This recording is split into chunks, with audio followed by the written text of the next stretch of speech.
All right, so we are at Truth Mortuary, where the corpses of the people that were attacked at Angwan Rukuba were brought in. Over 20 something of them. I counted at least 28.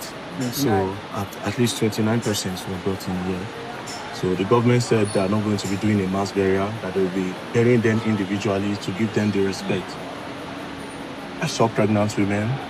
I saw a lot of young persons, older persons that were killed. So this man was present there yesterday.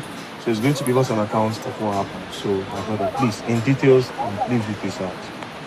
Now, as at about 7:45 p.m. yesterday night, I was driving down from Hochi Road going to Lamingo, and then as soon as I got to the Angor Kuba, I saw some men, on machine, about 4 to 5 machines, and then they started shooting. And as soon as I realized that it was, a heavy gunshot, I had to quickly try as much as possible to park where I'll be safe. And then from there, I started, getting the account of actually what happened. And I realized that so many people were actually shot dead, to the extent that even someone who actually entered a particular shop where that was actually in shop to hide, they still went there and gunned him down. And if you go to the shop presently, you realize that there are gunshots, on the shop. Now, why people actually ran was because it was believed that it was NDLEA. Because sometimes when NDLEA comes there, maybe possibly to make arrests, they shoot. And that was why all the youth actually ran. Because believing that Angwa youth are not youth that does not know their rights. But considering the fact that, NDLEA had been coming there before, they thought it was a normal arrest and then they ran. And that was why the casualties were actually much. And that was why the couples also were able to, to escape. So as at that yesterday night, some were actually taken to the hospital, some of the victims, and some that actually died immediately, were left there. And why they were left there was because everybody was agitating that taking them to the hospital, there might be, a report of saying it is just one person, and while, the victims were much, or the dead were much. So the people that you saw, yes, what were they wearing? The people that came were actually wearing this. Some of them wore like a camouflage, and then some of them also were using this turban.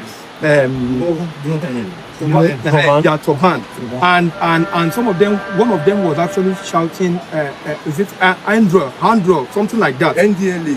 No, not NDLA. Endro. That is in Fulani language now. Yes, that they should pull back and stuff like that. So the camouflage that they were wearing, what type of camouflage was it? It was not actually a direct green and black camouflage, but it was black and a little bit deep green. Did you see the type of gun that they were holding? Actually, they were actually using AK-45. AK-47, sorry. Yeah.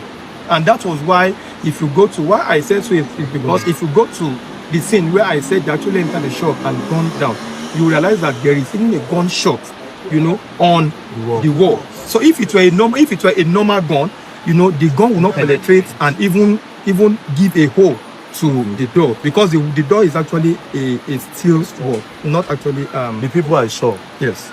The bodies I saw. Yeah. It's not all of them that were carrying bullets home. Yes. So how is it possible that did they come down at some point to start using cutlass? Yes, it came down at some point to start using cutlasses. In fact, we'll have account of like 2-3 people that you see cutlass on their head directly. The videos are there, to show the evidence of what actually happened. Now, there is one thing that actually baffled me in the whole situation. Now, the police, we've always been hearing that police are friends. And in that particular spot, there's a police station. So even the police station actually ran for their life. These are police that actually they are armed.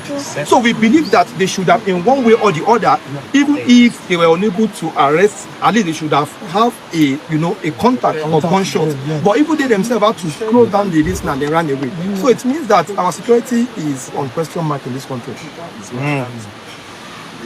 Well, it's quite unfortunate what happened. And like I said, personally, I am not a journalist, so I want to sit on the journalist. I also believe that we all have the capability to do what they are doing. There's no monopoly in buying people. There is actually no monopoly in it. Yesterday was a very significant day in the Christian calendar. Yesterday was Palm Sunday. In the Christian calendar, that is when the Christians feast and wait for the resurrection of Jesus Christ, which is next Sunday. Next Sunday is Easter, which is the resurrection of Jesus Christ. So doing that thing yesterday was barbaric. This same thing happened on Saturday in Borno State. A lot of people were also killed. Now, it's quite unfortunate that the Minister of Defense, Christopher Musa, I was surprised when I saw him on the campaign ground.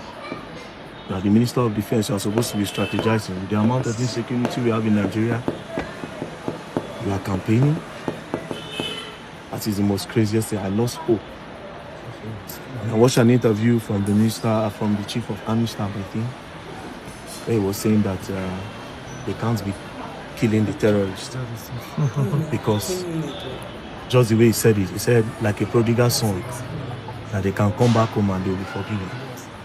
If you keep forgiving them, if there is no penalty for the atrocity that they commit, they will keep on committing.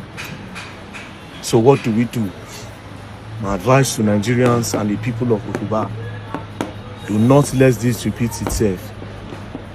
You have a lot of boys, mobilize, strategize, and protect your community. Nothing more. All of us, they are our body. Not be only them to do this one. That's all we can say. To the youth of Okuba, see, they are bringing bodies. So this is a cause. Inside the car, man. There's people See, go there, go to the people inside. Inside the car. You can say anything. Now you see, before now, It's okay. before now, there've been different records. Before now, there've been different records that are circulated, in one way or the other. That after the Salah, they will come for the attack. And we believe that the security architecture is supposed to have a proactive measure based on the record. Yes, because I heard there was an info that Yes, these people, they put out a word that they will do this attack. Yes. And then it eventually happened and nothing happened. There was no measures that was put on ground to protect the people. Yeah.